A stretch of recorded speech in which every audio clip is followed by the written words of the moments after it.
Bienvenue. Je m'appelle Theo Dorsey. Today, I'm going to show you how to get that Parisian and international vibe without needing to cross the Atlantic. Let's start at a French bakery right here in West Palm Beach, Florida, where the aroma of fresh pastries and the excitement of the start of the Summer Olympics inspire our adventure.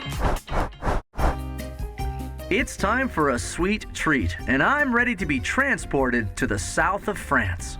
Let's meet the maître boulanger of the Paneterie French Bakery on Clematis Street. I started cooking, I was like 7, making like simple cakes with my mom and everything. And I went along with it, and I thought about like making it work because I wanted to be able to travel everywhere. So food is what's brought you here, right? I mean, absolutely. Yeah. Because to me, food is moment sharing, is lighting up eyes, and that's why that's my most inclined moments is when people bite my pastries or my food and are like, that gasping moment, that's my favorite part of what I do.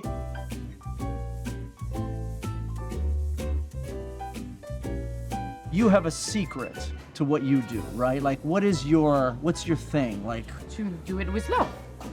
That's the only thing. Yeah. I did wrote it in my mirror in my store, do it with love or don't do it. I mean it in every way of the aspect of my life. The variety of stuff here is obviously overwhelming because I love sweets. It's okay, you're gonna be fulfilled. Now, if I leave your place only having one thing, what's the thing that you would say? It's these, the cream puffs. Yeah. That's what you're known for? I get all my customers addicted to my cream puff, period. Wow. Like, it's a promise. Wow. I do not doubt it for a second. No. So once I bite this, I'm forever transformed. That's what's gonna happen? By the looks of it, that cream puff's got Frank saying, ooh la la. Now, in addition to charming cafes, when you think about Europe, you often have visions of centuries-old architecture. Situated just over the bridge from West Palm Beach is Whitehall, home of the Flagler Museum in the town of Palm Beach.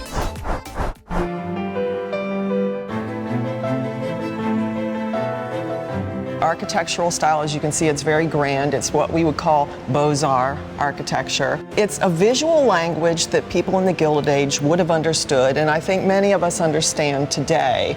You have a style that is based on Western culture, history, Greek and Roman at its roots.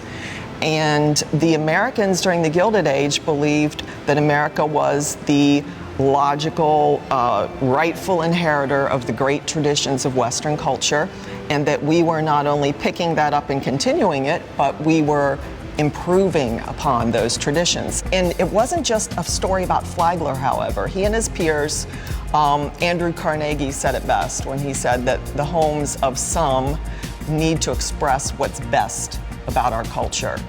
And so they really felt of these homes as museums that they were to teach others. While you're in Palm Beach, make sure you take a stroll down Worth Avenue.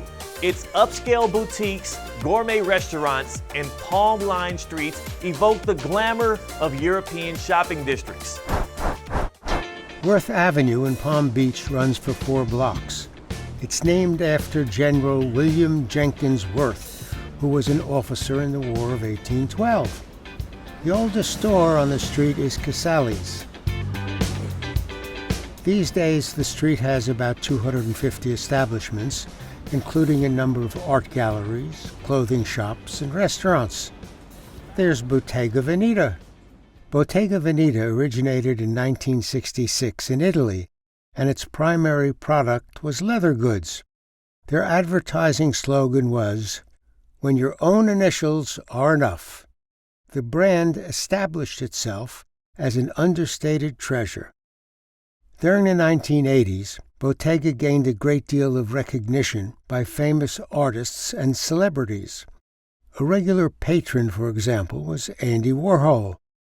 He often stopped into the New York boutique and eventually went on to produce a short film for the brand. And what would an upscale shopping area be without Tiffany & Company? company was founded in 1837 by a jeweler named Charles Louis Tiffany.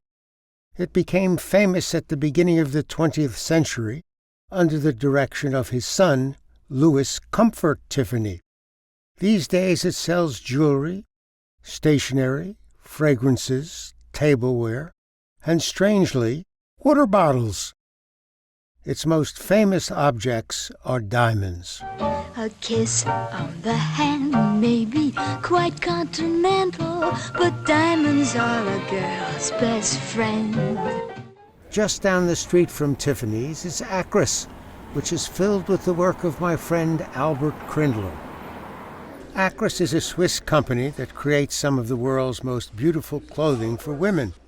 It was founded in 1922 and originally made simple aprons.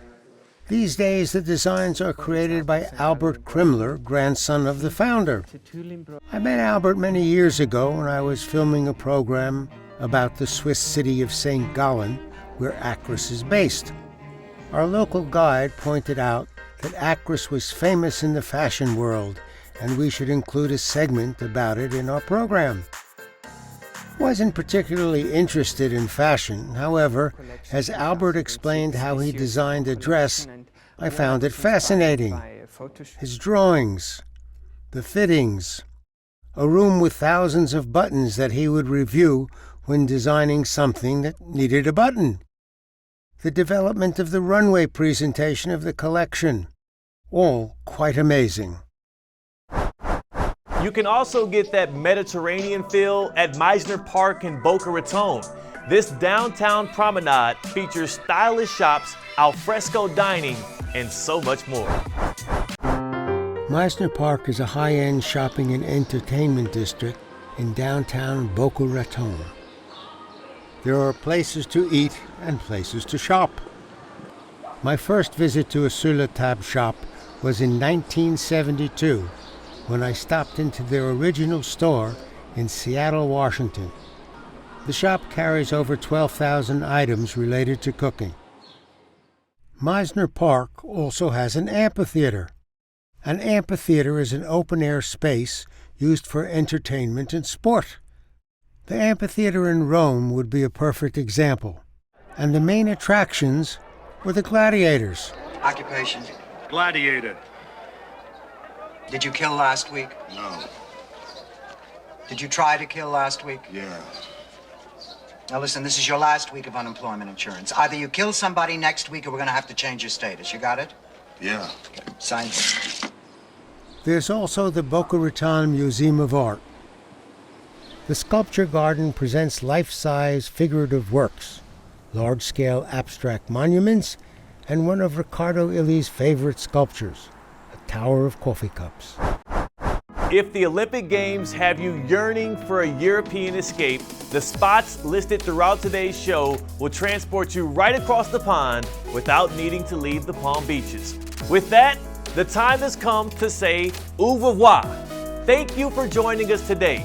Make sure you subscribe to our YouTube channel, and for more travel inspiration or to watch the full episodes of the segments featured today, visit thepalmbeaches.tv.